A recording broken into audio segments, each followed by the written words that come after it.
बिस्मिल्लाहिर्रहमानिर्रहीम।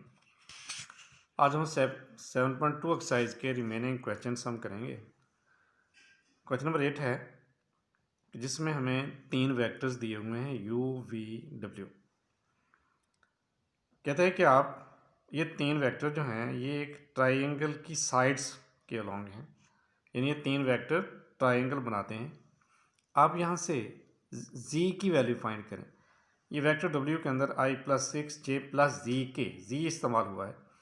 कहता अगर ये 3 वेक्टर ट्राइंगल बनाते हैं तो आप z की वैल्यू फाइंड करें। जब 3 वेक्टर ट्राइंगल बनाएं तो उसमें 2 सिचुएशंस होती हैं। अगर वो तीनों वेक्टर एक ही डायरेक्शन में हों तो उन तीनों का सम 0 होता है। और अगर सूरत हाल इस तरह हो कि एक वेक्टर जो है वो 2 वेक्टर्स का रिजल्टेंट हो, एक वेक्टर 2 वेक्टर्स का रिजल्टेंट हो, जिस तरह फर्ज करो ये u है, ये v है और ये w है, तो जब एक वेक्टर 2 वेक्टर्स का रिजल्ट हो तब भी ट्राइंगल बन जाती है।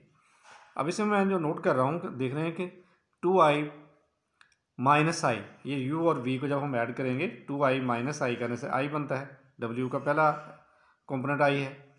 3j + 3j 6j बनता है, w का दूसरा कंपोनेंट 6j है।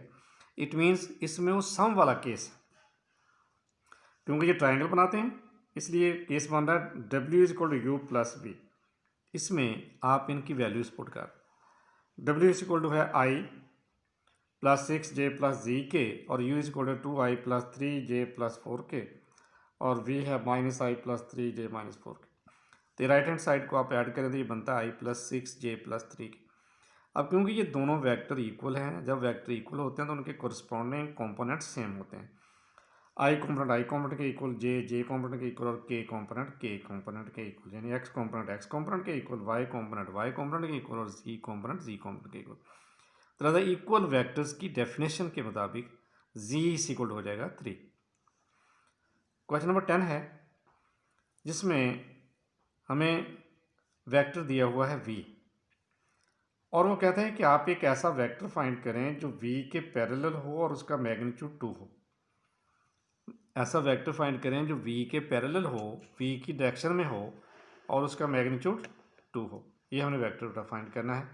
तो उसके लिए जो वेक्टर v हमें दिया हो 2i - 4j + 4k, आप इस वेक्टर का यूनिट वेक्टर बनाएं। तो यूनिट वेक्टर बनाने के लिए पहले हमें इसका मैग्नीट्यूड फाइंड करना पड़ेगा। हमने इसका मैग्नीट्यूड फाइंड किया तो वो 6 आ गया। तो v यूनिट वेक्टर किसके इक्वल हो जाएगा? v/v magnitude. वेक्टर v को उसके मैग्नीट्यूड पे डिवाइड करते हैं, ये v यूनिट वेक्टर बनेगा। अब क्योंकि हमें एक ऐसा वेक्टर, हमने बल्कि 2 वेक्टर बनाने हैं जो v के पैरेलल हों और उनका मैग्नीट्यूड 2 हो। अब 2 वेक्टर जो v के पैरेलल हैं, एक v की डायरेक्शन में होगा, एक उसके अपोजिट डायरेक्शन में हो सकता है। तो इसलिए एक वेक्टर बनेगा 2 × v यूनिट वेक्टर, दूसरा बनेगा -2 × v यूनिट वेक्टर। ये 2 × v यूनिट वेक्टर जो है that is a unit vector in the direction of v, और -2 × v यूनिट वेक्टर जो है a vector in the opposite direction of v। तो लिहाजा ये 2 वेक्टर आप फाइंड करेंगे। पहला वेक्टर फर्ज करो u है जो कि 2v के इक्वल है, 2 × v यूनिट वेक्टर है, तो उसे v यूनिट वेक्टर को 2 से मल्टीप्लाई कर दें। दूसरे का नाम मैंने w रखा है, वो किसके इक्वल है? -2v × यूनिट वेक्टर, तो -2 × v यूनिट वेक्टर वैल्यू लाएँ, ये दूसरा वेक्टर मिल गया। इस तरह ये u और w दोनों जो हैं वो v के पैरेलल हैं और दोनों का मैग्नीट्यूड 2 है। एक v की डायरेक्शन में है और दूसरा v के अपोजिट डायरेक्शन में है। क्वेश्चन नंबर 10 पार्ट सेकंड है जिसमें ये कहा गया कि ये हमारे पास वेक्टर्स हैं v एंड w। तो कहता है w वेक्टर के अंदर जो a यूज़ हुआ है आप उसकी वैल्यू फाइंड करें जबकि v और w पैरेलल हैं। अगर ये v और w पैरेलल हैं तो पैरेलल वेक्टर्स की डेफिनेशन के मुताबिक हम लिख सकते हैं v = λw या w = λv। अगर लिखा v = λw तो इसमें v और w की वैल्यूज पुट की, v और w की वैल्यूज पुट की और लैम्डा से मल्टीप्लाई किया तो ये वाला बन गया। अब ये दोनों साइड्स के वेक्टर इक्वल हैं। तो जब तो वेक्टर इक्वल होते हैं तो उनके कोरस्पॉन्डिंग कंपोनेंट्स सेम होते हैं। आप इनको कंपेयर कर लें। राइट साइड पे i कंपोनेंट जो है वो लैम्डा a के इक्वल है और लेफ्ट साइड पे 1 है, तो लिहाजा लैम्डा = 1। दोनों साइड पे j के कोफिशिएंट को कंपेयर कर लो। 9 λ = -3, आप ये नंबर 2 में से 9 लैम्डा इक्वल टू -3 में से लैम्डा की वैल्यू फाइंड कर लें, जो कि -1/3 आ जाएगी, और ये वाली लैम्डा की वैल्यू उठा के इस नंबर 1 में पुट कर दें। जब लैम्डा की वैल्यू वहाँ पुट की तो क्या बनेगा, -1/3 इंटू ए इक्वल 1, तो ए इक्वल हो गया -3, तो हमने ए ही फाइंड करना था।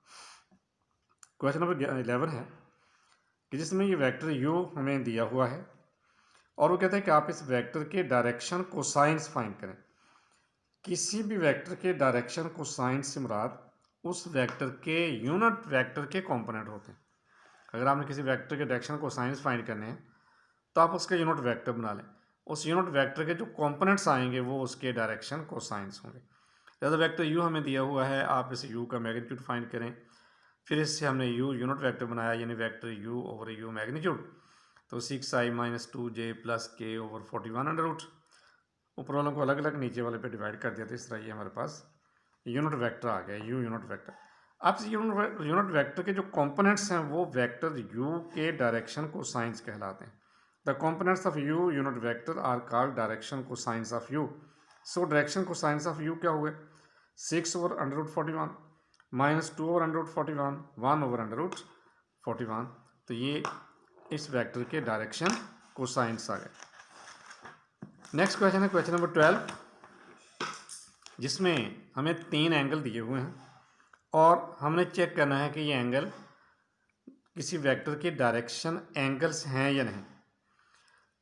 अगर 3 एंगल अल्फ़ा बीटा गैमा किसी वेक्टर के डायरेक्शन एंगल्स हों तो फिर cos के अल्फ़ा प्लस cos के बीटा प्लस cos के गैमा 1 के इक्वल होता है। तो हम इस तरह चेक कर लेते हैं, ये हमें 3 एंगल जो हमें दिए गए हैं, हम उनके लिए cos के अल्फ़ा प्लस cos के बीटा प्लस cos के गैमा की वैल्यू फाइंड करते हैं। अगर आंसर 1 आ गया तो ये डायरेक्शन एंगल्स होंगे, और अगर आंसर 1 ना आया तो फिर ये डायरेक्शन एंगल्स नहीं होंगे।